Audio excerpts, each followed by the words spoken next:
Hello student.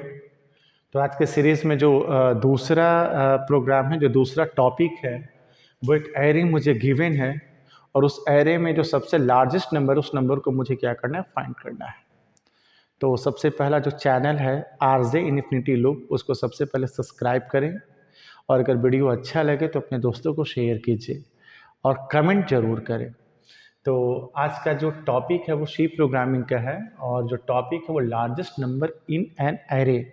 Means कहने का मतलब ये है कि मुझे कोई एक एरे गिवन है, जस्ट एरे है, a of 0, a of 1, a of 2, a of 3, a of 4 and a of 5। Okay, अब हमको कोई एलिमेंट कुछ भी गिवन है, 2, 4, 8, 10, 12, 11। अब इसमें से मुझे बताना है कि लार्जेस्ट नंबर कौन सा है। इसका हम प्रोग्राम कैसे डेवलप करेंगे। चलिए, इस प्रोग्राम को डेवलप करने के लिए मैं सबसे पहले ये फोकस करूँगा कि अगर आपका रिजल्ट आता है तो आप ये कैसे आइडेंटिफाई करते हो कि कौन सा मेरा फ्रेंड क्लास में टॉप किया है। कैसे आइडेंटिफाई करते हैं? आइडेंटिफाई करने के लिए हम लोग क्या करते हैं कि जो सबसे अच्छा पढ़ने में है उसके मार्क्स को हम लोग मान लेते हैं कि वो सबसे लार्जेस्ट मार्क्स है, सबसे अच्छा मार्क्स है, यही मानते हैं ना। तो यहाँ पे भी वही करेंगे और जो लार्जेस्ट मानेंगे उससे कंपेयर करते जाएंगे। जस्ट सबसे ज़्यादा नंबर राम का आया है तो हाईएस्ट में किसको रखेंगे? राम का। अब उसके मार्क्स को किससे कंपेयर करेंगे? श्याम का। तो अगर राम का ज़्यादा है तो राम ही का ज़्यादा रहेगा, बट अगर रहीम का ज़्यादा हो गया तो अब जो हाईएस्ट मार्क्स होगा वो किसका हो जाएगा? रहीम का हो जाएगा। तो सेम काम हम लोग यहीं पे करेंगे। जो एरे मुझे गिवन है, जो भी एरे मुझे गिवन है, इसके इंडेक्स के किसी एक वैल्यू को किस में स्टोर कर देंगे? लार्जेस्ट में। क्लियर है? मीन्स हम ऐसा करेंगे कि ए ऑफ 0 पहले ही को मानते हैं, इसको मैंने किस में स्टोर कर दिया? लार्ज में। किस में स्टोर कर दिया? लार्ज में। ओके, अब लार्ज का वैल्यू यहाँ पे कितना हो जाएगा? ए ऑफ 0 इंडेक्स पे कौन सा वैल्यू? 2। तो लार्ज का वैल्यू कितना हो जाएगा? 2। अब क्या करेंगे कि हम लोग, अभी मैंने बताया कि एरे में कोई भी प्रोसेस होगा तो फोर लूप में चलेगा। तो हम लोग फोर लूप चलाएंगे और वन बाय वन क्या करते जाएंगे? कंपेयर करते जाएंगे। ओके, कंपेयर करते जाएंगे। यस, सबसे पहला कंपेयर 2 से करेंगे, फिर 4 से करेंगे, बट 4 ज़्यादा हो जाएगा तो अब लार्ज का नया वैल्यू कितना हो जाएगा? 4 हो जाएगा। फिर अब 4 हुआ, फिर 4 से कंपेयर करेंगे तो अब कितना हो जाएगा? 8। तो अब लार्ज का नया वैल्यू कितना हो जाएगा? लार्ज का नया वैल्यू कितना हो जाएगा? 8। फिर कंपेयर करेंगे तो फिर ये ज़्यादा होगा तो लार्ज का नया वैल्यू कितना हो जाएगा? 10। फिर कंपेयर करेंगे तो लार्ज का नया वैल्यू कितना हो जाएगा? 12। फिर जब कंपेयर करेंगे तो वो छोटा है, तो जब छोटा रहेगा तो जो लार्ज में स्टोर रहेगा वही वैल्यू हो जाएगा। तो फाइनल जो वैल्यू होगा लार्ज का वो कितना हो जाएगा? 12 ही रह जाएगा।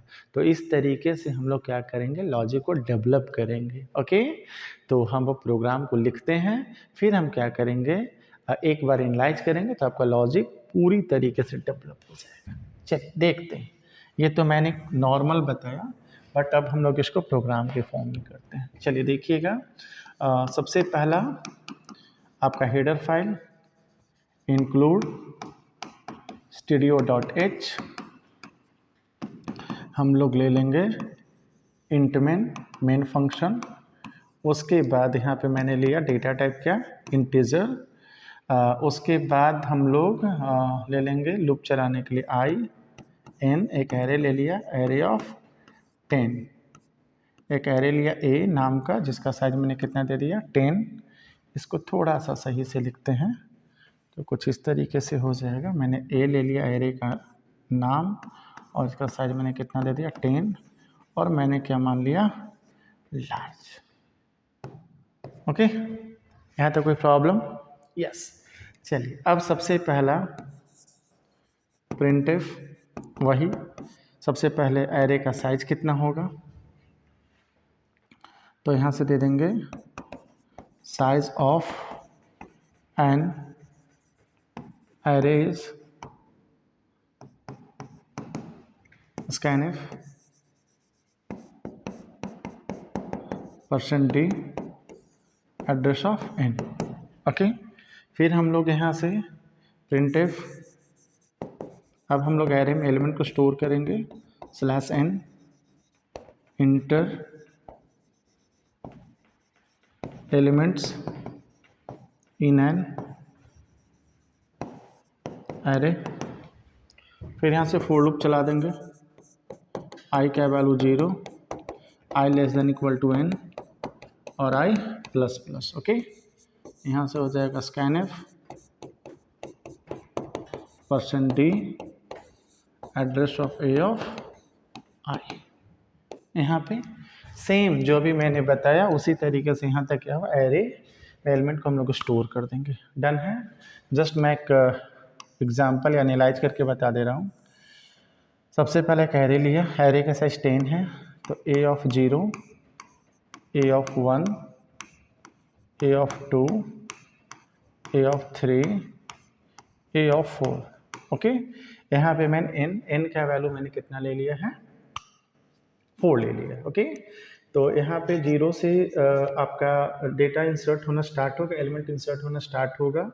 तो सबसे पहले i का वैल्यू 0, तो a ऑफ 0 पे कुछ एलिमेंट स्टोर हो जाएगा, जैसे 2, फिर उसी तरीके से लूप चलेगा, 1 पे जाएगा, 3, ओके, फिर होगा 1, फिर होगा 2, फिर होगा 1। जस्ट ये मैंने ले लिया।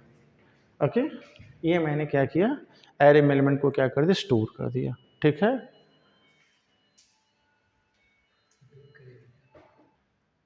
अब यहाँ पे हम लोग क्या करेंगे, एलिमेंट मेरा स्टोर हो गया। अब क्या करेंगे कि अभी मैंने बताया कि एरे के किसी भी इंडेक्स को, किसी को भी a of 0, a of 1, a of 2, a of 3, a of 4, किसी भी इंडेक्स के एलिमेंट को किस में स्टोर कर देंगे, लार्ज में। जस्ट मैंने a ऑफ 0 पहला इंडेक्स को मैं करता हूँ, a ऑफ 0 के एलिमेंट को किस में स्टोर कर देते हैं, लार्ज में। मतलब यहाँ से जो हुआ a ऑफ 0 लार्ज में क्या आ गया, 2, लार्ज में क्या आ गया, 2। यहाँ तक कोई प्रॉब्लम। चलिए, किसी को भी a ऑफ 0 नहीं, a ऑफ 1 को भी करोगे तो रन करेगा, a ऑफ 2 इंडेक्स के भी डेटा को करोगे, किसी को भी कर सकते हो। डन है। चलिए, अब हम लोग क्या करेंगे, अभी मैंने बताया कि मुझे एरे में कोई भी प्रोसेस करना होगा तो मुझे फॉर लूप के थ्रू करना होगा, क्योंकि अब जैसे अभी मैंने बताया कि अगर राम का नंबर सबसे ज़्यादा है तो वो सारे बच्चे से कंपेयर होगा 1 by 1, 1 by 1। अगर उसी का हाईएस्ट रहता है तो डन है, तो उस कंपेयर तो सबसे करेंगे ना। तो एरे में कंपेयर करने के लिए मुझे फिर से क्या करना होगा, फॉर लूप चलाना होगा। यस, तो मैंने फिर से फॉर लूप चलाया, i का value 0, i less than equal to n और i प्लस प्लस। ओके, यहाँ से मैंने चला था if a of i greater than equal to large. अगर ऐसा होता है तो, अगर ऐसा होता है तो मैंने क्या बताया, अगर ऐसा होगा मतलब किसी दूसरा बड़ा होगा तो उस इंडेक्स का वैल्यू किस में स्टोर हो जाएगा, लार्ज में। यस, मतलब a ऑफ i का जो वैल्यू होगा वो किस में स्टोर हो जाएगा, लार्ज में। बस खत्म हो गया।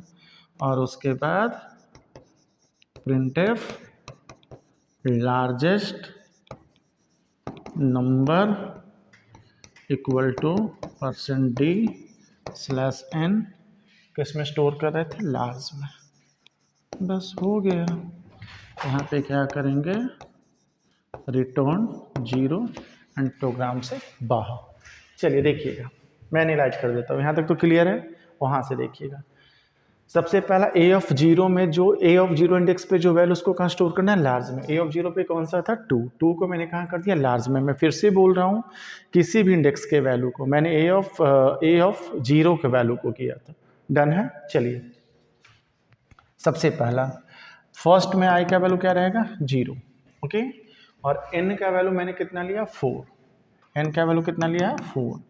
तो 0 less than equal to 4। Yes sir, condition is true, loop के अंदर आएगा i का वैल्यू 0, तो a of 0 greater than equal to large. a of 0 पे कौन सा एलिमेंट है, देखिएगा 2 greater than equal to large में पे कितना है, 2। सर कंडीशन इज ट्रू, तो क्या होगा, कंडीशन ट्रू होगा, लूप के अंदर आएगा। a ऑफ i का वैल्यू 0 था, तो a ऑफ 0 का वैल्यू कहाँ स्टोर हो जाएगा, लार्ज में। तो a ऑफ 0 पे क्या है, 2, तो 2 तो है ही, अभी भी लार्ज का वैल्यू 2 ही रहेगा। अभी फोर लूप गलत नहीं हुआ, आई का वैल्यू बढ़कर कितना हो जाएगा 0 से 1। यहाँ तक कोई प्रॉब्लम? अब आई का वैल्यू बढ़कर कितना हो जाएगा 1। चलिए देखिएगा, the value of i equal to 1, condition check कीजिएगा, 1 less than equal to 4, n का वैल्यू 4 है, कंडीशन इज ट्रू। फिर लूप के अंदर आएगा ए ऑफ 1 पे कौन सा एलिमेंट है 3 greater than equal to large में कितना स्टोर है 2, yes sir condition is true.